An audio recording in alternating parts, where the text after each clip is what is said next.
دیکھ کر کے سبحان اللہ آمینہ کے لال کی یاد آ جاتی تھی، لوگوں کو مدینے والے مصطفیٰ کے سجدے یاد آ جاتے تھے۔ 40 دنوں تک ایک دن آپ نے گھر سے باہر ایسے سر نکالا، سر نکالنے کے بعد فرمایا کیا تم میں علی ہیں؟ لوگوں نے کہا نہیں۔ کہا تم میں سعد ہیں؟ کہا نہیں۔ کہا ان تک میرا پیغام پہنچایا جائے کہ ہمارے لیے پانی کا انتظام کریں۔ ارے لوگوں سنو، حضرت عثمان غنی نے فرمایا تھا لوگوں سنو۔ لوگوں نے کان دھرے بولے سنو میں وہی ہوں، جب میرے نبی ہجرت کر کے مکے سے آئے تھے تو میں نے تم لوگوں کے لیے 35,000 درہم میں بیل روما خریدا تھا۔ میں وہی ہوں جب غربت کا زمانہ تھا میں نے مسجد نبوی کی تعمیر کے لیے 25,000 درہم دیے تھے۔ یہ تم نے کیسا میرے ساتھ ظلم کیا ہے کہ اسی مسجد کے اندر تم مجھے 2 رکعت نماز پڑھنے نہیں دیتے ہو، یہ کیسا تم میرے اوپر ظلم کر رہے ہو؟ لیکن وہاں یار کس کو پرواہ تھی؟ میرے عثمان نے فرمایا تھا کہ اگر آج تم مجھے 1 گھونٹ پانی پلا دو تو کل میرے مصطفیٰ کے مقدس ہاتھوں سے جو کوثر کا پیالہ ملے گا قسم خدا کی سب سے پہلے اسے پلاؤں گا جو آج میرے بچوں کو پانی دے گا۔ وہاں کوثر کے پیالے کی کسے پڑی تھی یار؟ لوگ اپنے اپنے چکر میں تھے۔ ایسی باتیں سننے کے بعد پڑھنے کے بعد کلیجہ دہل جاتا ہے۔ وہ کیسے تھے پتھر دل لوگ کہ جن کا دل پگھلا نہیں، یہاں تک کہ جب پیغام حضرت عثمان غنی سرکار مولا علی تک پہنچا، روایت یہ بتاتی ہے کہ آپ نے 3 مشکیزیں پانی کے بھرے حضرت عثمان غنی تک پہنچانے کے لیے، لیکن قدرت کو کچھ اور منظور تھا، وہ پانی آپ تک نہ پہنچ سکا۔ راستے میں ہی لوگوں نے تیر چلا کر کے اس پانی کو بہا دیا۔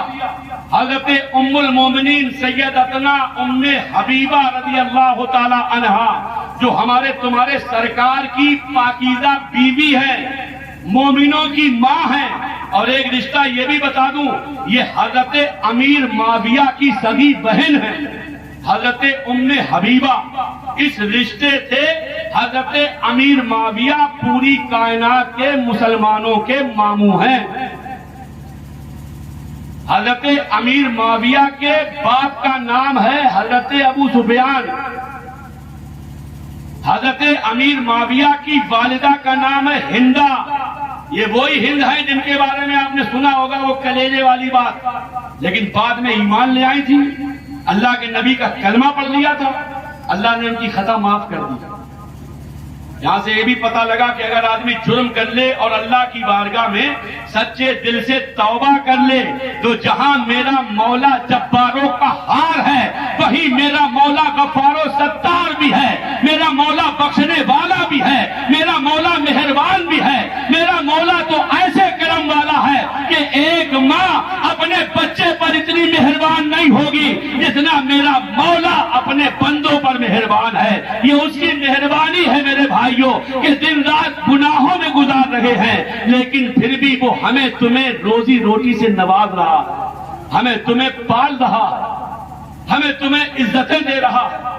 حضرت ام حبیبہ نے چٹکے سے ایک گھڑا بھرا لے کر کے پہنچی اور جا کر کے لوگوں سے کہا کہ میرے پاس کچھ امانتیں حضرت عثمان غنی تک پہنچانے کے لیے ہیں، خدا کے واسطے مجھے ان تک جانے دو۔ ایک بدتمیز بولا اور جھوٹی جھوٹ کیوں بولتی ہے؟ لوگوں نے کہا کہ یہ تو بڑے بدتمیز ہیں، ام المومنین تک کا لحاظ نہیں کر رہی ہے، یہ نبی کی پاک بیویوں تک کا لحاظ نہیں کر رہے۔ ان کے بھی مٹکے کو پھوڑ دیا گیا۔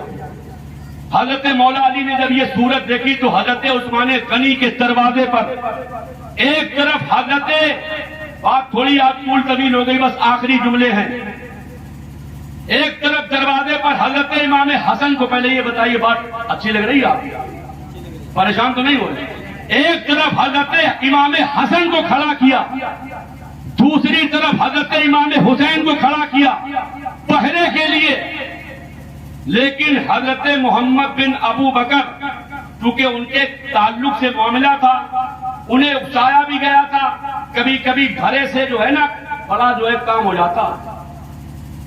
ابھی کسی کے خلاف آپ بھر دو نا تو لوگ کہتے نہیں ہے بڑے سے دیواریں چل جاتی، بہرحال کچھ اس طرح کی نوبت تھی، اس پہ میں اور بات کرتا لیکن میں نہیں بڑھاؤں گا بات کو. آپ بس یہ بات سن لیجئے کہ انہوں نے جب دیکھا کہ چاروں طرف سے یار معاملہ جو ہے گھرا ہوا ہے، حضرت طلحہ بھی کھڑے ہیں، حضرت زبیر بھی ہیں، بہت سے یہاں پر صحابہ کرام ہیں، گیٹ کے اوپر پہرے داری کی غرض سے ایک طرف حضرت امام حسن ہیں، دوسری طرف حضرت امام حسین ہیں، تو حضرت محمد بن ابو بکر کی طرف سے تیر چلایا گیا. روایت یہ بتاتی ہے کہ ان میں سے ایک تیر حضرت امام حسن کے لگ گیا، ایک تیر حضرت مولا علی کے غلام قنبر کے لگا، ایک تیر حضرت طلحہ کے لگا. اس طرح سے جب یہ تین تیر لگ گئے، حضرت محمد بن ابو بکر نے دیکھا کہ اس طرح سے قریش بھڑک جائیں گے، آپس میں کچھ معاملہ بن جائے گا. جس منصوبے کے تحت یہاں بھیڑ اکٹھی ہوئی ہے، یہ منصوبہ، یہ پلاننگ، یہ سازش خاک میں مل جائے گی. تو انہوں نے پڑوس والے مکان میں جا کر اوپر چھت سے ان کے گھر میں چھلانگ لگائی اور تمام پلوائی حضرت عثمان غنی کے گھر میں کود جاتے ہیں. ادھر حضرت عثمان غنی اس منظر سے پہلے ایک خواب دیکھتے ہیں، دیکھا کہ اس خواب میں نبی آئے ہوئے ہیں، ساتھ میں صدیق اکبر بھی ہے، ساتھ میں حضرت عمر بھی ہے، اور میرے نبی فرما رہے ہیں اے عثمان تم بہت پیاسے ہو نا، تمہیں 40 دن ہو گئے. آپ دیکھیے میرا نبی ہے تو بظاہر گنبد خضرا میں، لیکن اس کے غلاموں پہ کیا بیت رہی ہے. میرا نبی اللہ کی عطا سے سب جانتا ہے، لوگوں کے ساتھ کیا معاملات آئے، ان کے دیوانے کے ساتھ کیا ہوتا ہے، ان کے عاشق کے ساتھ کس طرح کا لوگ رویہ اختیار کرتے ہیں. میرا نبی سب جانتا ہے. نبی ہے، نبوت کی شان رکھتے ہیں، نبی نگاہ ہمیں دونوں جہان رکھتے ہیں. اللہ نے محبوب کو وہ غیب دیا ہے، رہتے ہیں مدینے میں زمانے کی خبر. رات میرے نبی نے فرمایا عثمان بہت پیاسے ہو، کل تم روزہ میرے ساتھ حوض کوثر پہ کھولو گے. اللہ اکبر.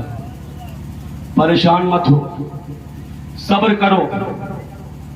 آپ دیکھیے میرے نبی نے پہلے ہی فرمایا تھا نا پہاڑ کے اوپر ٹھہر جا. تو پر ایک نبی ہے، ایک صدیق ہے، 2 شہید ہیں. حضرت عمر کی شہادت ہو چکی، اب ان کی شہادت کا وقت قریب ہے. نبی فرماتے عثمان کل روزہ میرے ساتھ کھولو گے، پریشان مت ہو، اور جب تم شہید ہوگے تو تمہارے جسم سے جو خون کا سب سے پہلا قطرہ ہوگا وہ آیت کریمہ فَسَيَكْفِيكَهُمُ اللَّهُ پر آ کر گرے گا. اسی آیت کریمہ پر گرے گا. وہی ہوا. اب جب حضرت عثمان نے دیکھا کہ یار مصطفیٰ آ کر حوض کوثر پہ دعوت کر گئے، تو ادھر سے وہ لوگ اندر آئی گئے تھے. کہا ٹھیک ہے جو تمہیں کرنا ہے میرے ساتھ کرو. حضرت محمد بن ابو بکر آگے بڑے تالی پکڑنا چاہیے. حضرت عثمان غنی نے جیسے یہ جملہ فرمایا کہ اے محمد اگر آج تمہارے باپ ابو بکر ہوتے تو کیا تم ان کے سامنے نبی کے صحابی کے ساتھ یہ سلوک کرتے؟ ہاتھ رک گیا، فوراً ٹھہر گئے. اور اس کے بعد حضرت محمد بن ابو بکر تو باہر چلے گئے، لیکن ان کے ساتھ 2 غلام آئے تھے، دونوں کے دونوں مصری غلام تھے. ایک جگہ تو یہ بھی آیا ہے کہ شاید وہ ایمان والے بھی نہیں تھے. ان میں سے ایک کا نام تھا حمار کے معنی گدھا ہوگا، دوسرا تھا اسود. یہ دونوں آدمی روایت میں آتا ہے کہ دونوں نے مل کر کے آپ کو شہید کر دیا. ادھر حضرت امیر المومنین سرکار عثمان غنی کی اہلیہ حضرت نائلہ اس وقت آپ کے پاس تھی. انہوں نے بہت چیخا چلایا، لیکن شور شرابے میں آپ کی آواز باہر نہ گئی. چھت کے اوپر چڑھ کے جب آپ نے اطلاع دی کہ لوگوں نے امیر المومنین کو شہید کر دیا ہے، دروازہ کھولا گیا.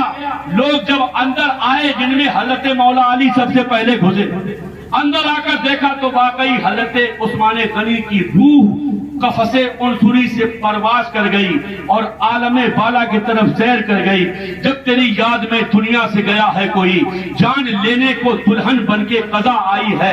حضرت محترم حضرت مولا علی شیر خدا نے ایک گھوسا مارا حضرت امام حسن کے سینے پر. تمہیں شرم نہیں آئی حضرت امام حسن کا بھی تماشا تانا مارا کہ تم لوگ باہر کھڑے رہے اور امیر المومنین کو شہید کر دیا گیا۔ میرے بھائیو 82 سال کی عمر پائی حضرت سرکار عثمان غنی نے، اور اس کے بعد 12 سال حکومت کی، مطلب سن 23 ہجری سے 35 ہجری تک، اور جب آپ کی شہادت ہوئی تو یہی ابھی جو مہینہ گزر گیا ذی الحجہ والا، بقرہ عید والا، اس کے ایام تشریق میں جن میں تکبیر پڑھی جاتی بلند آواز سے 9 ذی الحجہ کی فجر سے 13 کی عصر تک تکبیر پڑھتے نا، اللہ اکبر اللہ اکبر لا الہ الا اللہ واللہ اکبر اللہ اکبر وللہ الحمد۔ انہی ایام تشریق میں آپ کی شہادت ہو گئی۔